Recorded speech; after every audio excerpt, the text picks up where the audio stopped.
Last class on the motivation of infinite series. Today we'll finish with the last paradox of the snail. So this is the paradox coming. A snail starts crawling from one end along a uniformly stretched elastic band. It crawls at a rate of 1 foot per minute. The band is initially 10 feet long and is instantaneously and uniformly stretched an additional 10 feet at the end of each minute. So the snail maintains its grip on the band during the instant of each stretch. Does it ever reach to the end of the rubber band? So this is 10 feet long initially, and after 1 minute, this crawls to 1 meter over here. So at this point, you stretch this to 10 more, uh, 10 feet more. So this one is making its grip on the rope, on the band. So while you are stretching, this also moves like this. Then it crawls. So this movement is by the stretching of the band. Then this one crawls. This one crawls 1 foot by in the next minute. As it crawls 1 foot, you again extend this to 10 foot more. So this one, as it is making its grip while you are stretching, this is also moving forward. Okay, so suppose at this point it is there, then it is going again 1 foot in the front.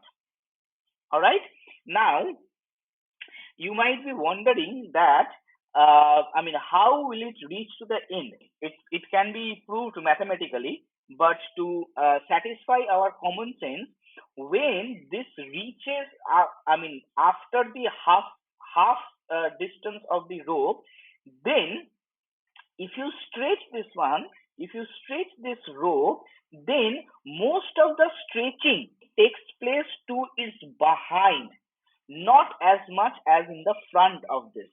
So this is something to satisfy your common sense. As I told you, the motivation for this paradox is completely to show that paradoxes really matter, because in the last paradox, in the Achilles paradox, we have seen that the non-trivial or counter-intuitive thinking there was actually a sort of made up way of argument, but the common sense arguments by the common sense were actually true there.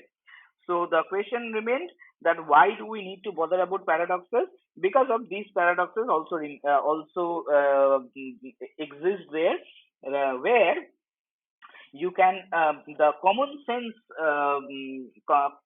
the intuitive understanding of the paradox is not true in general. Okay, now see what proportion of the current length the snail covers in each minute. So we need to look at the proportion and not to the length. Important thing.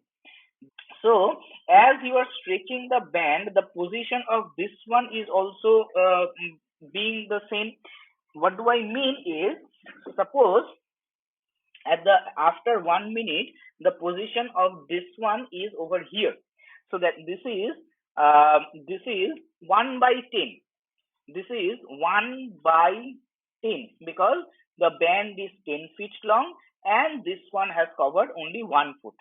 So this is at 1 upon 10th proportion of the band. So if my band is one complete 1 portion, then this is at 1 by 10 portion. Fine. Okay, this is my 1 by 10. Good. Now, when you stretch this one, understand this thing. When you stretch this one to 10 more feet, then this one stretches to, this one moves to 2 feet exactly, isn't it? So it is, here it is maintained there, that uniformly stretched elastic band. So it is not that some point in this side is stretching more and this side is stretching less. No, the entire band is stretching at the uniform rate. This is at 1 by 10 when this band is 10 feet long. So this is, say, 1 by 10, that is the proportion there, this one. And when the band becomes 20 feet long, so it has to be, this needs to be in proportion, right? So this will be, x will be exactly 2, and it will be, the proportion remains the same. That is my entire point of the discussion. The proportion remains the same. So if you stretch this one any further and it is making its grip on the band, then it will also move and will move the exactly same proportion. So the only thing we need to bother about is the ratio of this one, the speed of the snail and the speed of the extension of the band. This one only. This is only my starting starting proportion. So in the first minute, it covers 1 over 10. In the first minute, it covers 1 over 10 portion of the entire band.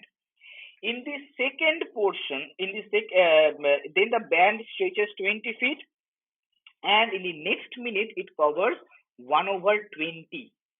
1 over 20 is the portion of the band it is covering, because in the second minute the band is 20 feet long and the snail is crawling only 1 foot. So it is 1 over 20 is the amount, the proportion of the band the snail is covering at that minute. In the third one, in the next minute, 130, and so on. Okay, so in n minutes, the snail covers 1 by 10, 1 by 10 plus 1 by 20 plus 1 by 30 plus 1 by 40 up to 1 by 10 into n. So if you take 1 by 10 common, so you get, this is the proportion the snail covers in n minutes.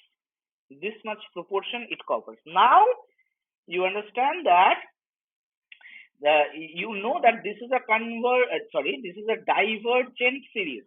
This is the harmonic series and divergent series.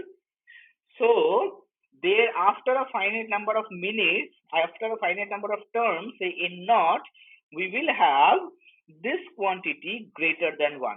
So that means this quantity I'm talking about, the harmonic series, this quantity will be greater than 10 after some finite number of minutes. So this will be greater than 1. That means, so I mean, 1 is the proportion. This is all, these are all not length, but proportion of the band the snail is covering. So that is why it just needs to cross 1 or be at 1. The 1 is the entire proportion of the band. So consequently, the snail does reach to the other end. Cannot believe? It's hard.